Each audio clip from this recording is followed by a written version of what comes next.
Let's get straight to the big story of the day because, Rove, it's finally happened. Yes, indeed. I finally sent off my audition tape to Doctor Who. It's time for a white guy in the role and I'm very excited. Come on. That is great. Lucky number 14. That is not what I was talking about. The Prime Minister, Scott Morrison, has called the federal election for the 21st of May. Journeys. The Prime Minister, as we can see there, leaving Kirribilli House. We all go on them. Yep, touchdowns happened. But some journeys are a little more epic than others. They'll be hanging a left onto Cotter Road. Tree-lined street. It is an undulating, rolling set of hills down Dun-Russell Drive. The Prime Minister visiting Government House. That's David Hurley and his wife Linda. To ask the Governor-General to dissolve Parliament and issue writs for an election. An election for the House of Representatives and half of the Senate on May 21. The PM's big message for voters. Our team can deliver. I'm putting together a team. I'm taking my team forward to this election. The team, go team! A strong and united team. Team. A tried and tested and proven team. Setting the stage for the 2022 election race. It's a choice between a strong and tested government team that has demonstrated our ability to make difficult and tough choices in tough times, and a Labor opposition that still can't tell you what they do, who they are, or what they believe in.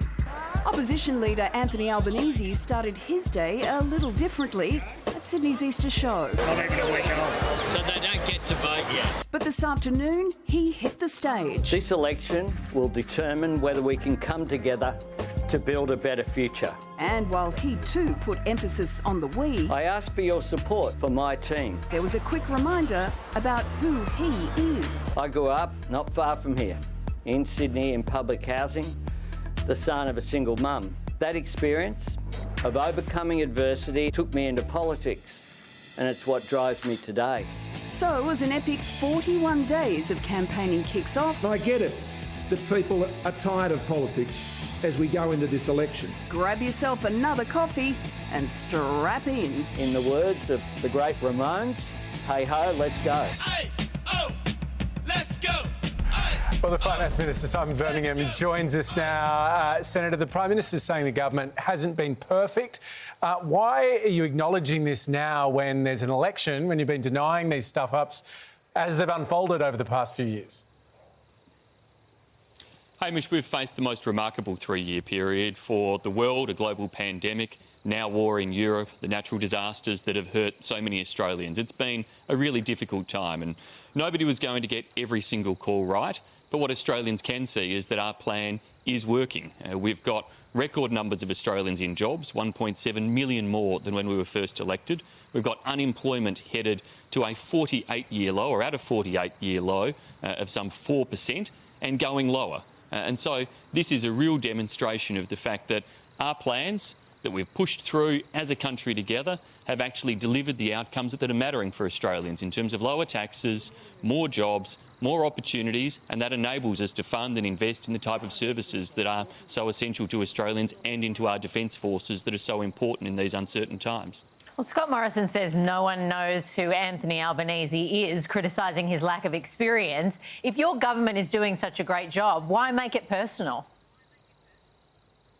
It's a choice, and the choice is between our government that has a clear plan that's delivered strong economic outcomes, world-leading economic outcomes. In this recent budget, we saw the biggest improvement in the budget bottom line in more than 70 years. And we've seen plans that demonstrate unemployment headed to 3.75%, record lows in the lifetimes of many, many voters, and investment in infrastructure, in the digital economy, in skills and apprenticeships for Australians, in small businesses, as well as record investment to support the NDIS, Medicare, mental health, essential services for Australians. It's a comprehensive plan, and the choice stacks up against a Labor Party who have been a small target, obviously and deliberately so, and whose track record is of higher rates of unemployment, higher interest rates, and of cuts to defence spending, which Australia certainly couldn't have at this time.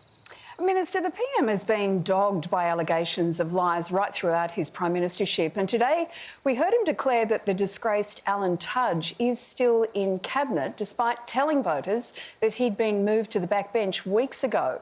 You're the Finance Minister. Can you confirm whether he's A, still attending cabinet meetings, and B, still on a ministerial salary while he's been sitting on the backbench? No, Alan Tudge is not on a ministerial salary. He stood aside. He didn't resign, but he stood aside, and he made it clear he was staying in that position of having stood aside through until the election. So he's made it clear he's focusing on his electorate.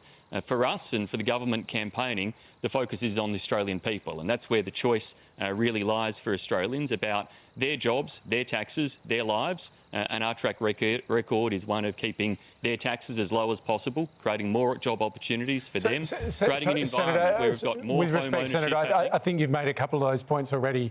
So why is he still in Cabinet if he's not a minister? He's simply stood aside, so he's not receiving the salary at this time, and he hasn't been attending the meetings while he stood aside. He's been focused on his electorate, but technically he still remains a cabinet minister.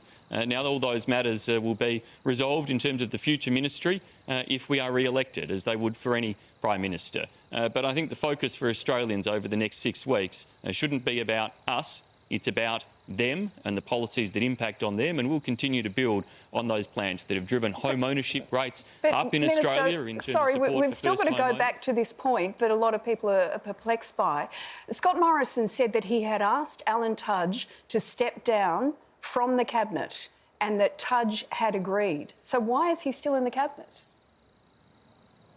He simply stood aside, as I said, and I've got to say, you might think a lot of people are focused on that. In the campaigning I've been doing over the weekend, not a single Australian asked me about that. They asked me about other issues, about how we make sure we keep the economy strong, how we ensure we have an environment in which interest rates are kept as low as possible. And that's a real contrast if you think about the big spending ways of the Labor Party versus the discipline we have seen.